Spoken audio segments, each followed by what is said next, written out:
ابو امیس عتبہ بن عبداللہ نے بیان کیا، ان سے ایاس بن سلمہ بن عکو رضی اللہ عنہ نے، ان سے ان کے باپ سلمہ نے بیان کیا کہ نبی کریم صلی اللہ علیہ وسلم کے پاس سفر میں مشرکوں کا ایک جاسوس آیا۔ آپ غزوہ حوازن کے لیے تشریف لے جا رہے تھے۔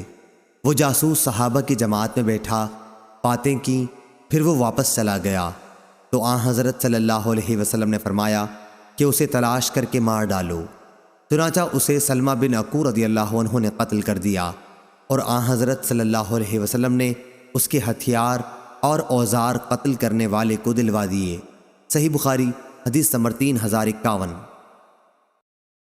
ابو ایوانہ نے بیان کیا، انہیں حسین بن عبد الرحمن نے ان سے عمر بن میمون نے کہ حضرت عمر رضی اللہ عنہ نے وفات سے تھوڑی دیر پہلے فرمایا کہ میں اپنے بعد آنے والے خلیفہ کو اس کی وصیت کرتا ہوں کہ اللہ تعالیٰ اور اس کے رسول اللہ صلی اللہ علیہ وسلم کا ذمیوں سے جو عہد ہے اس کو وہ پورا کرے، اور یہ کہ ان کی حمایت میں ان کے دشمنوں سے جنگ کرے اور ان کی طاقت سے زیادہ کوئی بوجھ ان پر نہ ڈالا جائے۔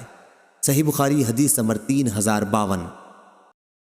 سفیان بن عینہ نے بیان کیا، ان سے سلیمان احول نے، ان سے سعید بن جبیر نے اور ان سے ابن عباس رضی اللہ عنہ نے بیان کیا کہ جمعرات کے دن، اور معلوم ہے جمعرات کا دن کیا ہے، پھر آپ اتنا روئے کہ کنکریاں تک بھیگ گئیں۔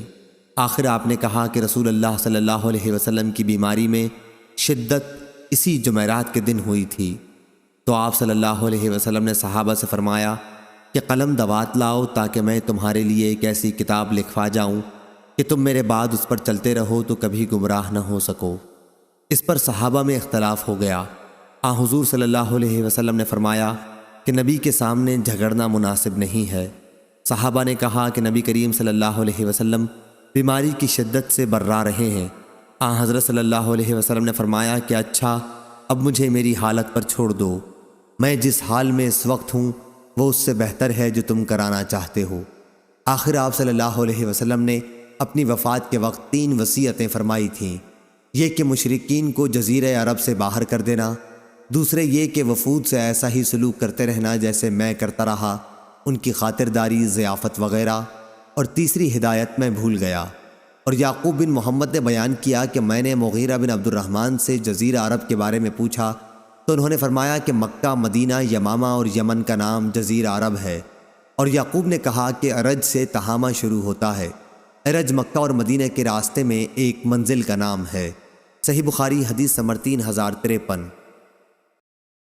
لیث بن سعد نے بیان کیا، ان سے عقیل نے، ان سے ابن شہاب نے، ان سے سالم بن عبداللہ نے اور ان سے عبداللہ بن عمر رضی اللہ عنہ نے بیان کیا کہ عمر رضی اللہ عنہ نے دیکھا کہ بازار میں ایک ریشمی جوڑا فروخت ہو رہا ہے۔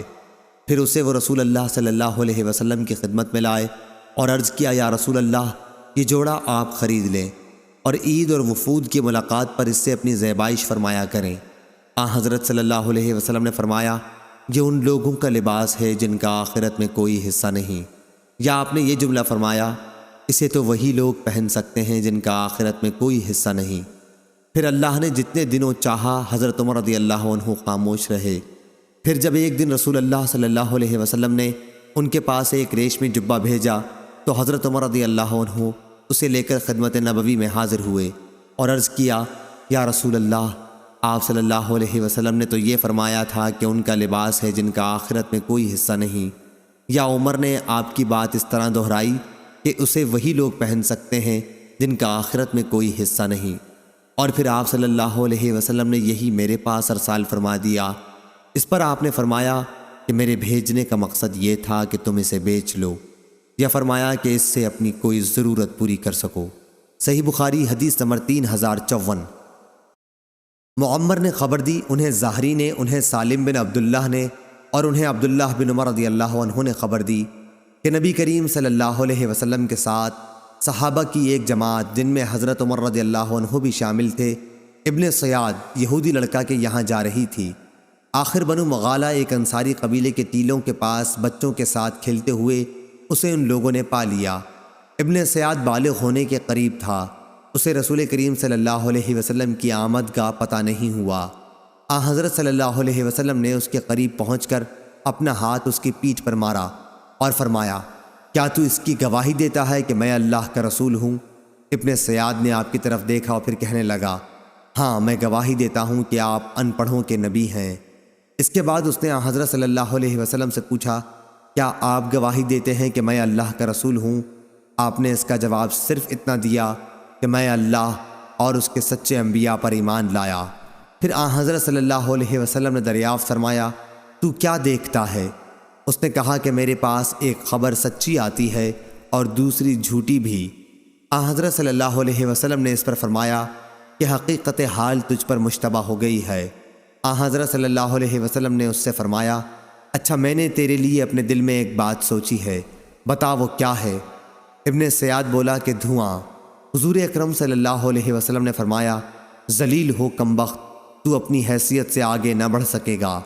حضرت عمر رضی اللہ عنہ نے عرض کیا، یا رسول اللہ مجھے اجازت ہو تو میں اس کی گردن مار دوں، لیکن حضرت صلی اللہ علیہ وسلم نے فرمایا، اگر یہ وہی دجال ہے تو تم اس پر قادر نہیں ہو سکتے، اور اگر دجال نہیں ہے تو اس کی جان لینے میں کوئی خیر نہیں۔ صحیح بخاری حدیث نمبر 3055۔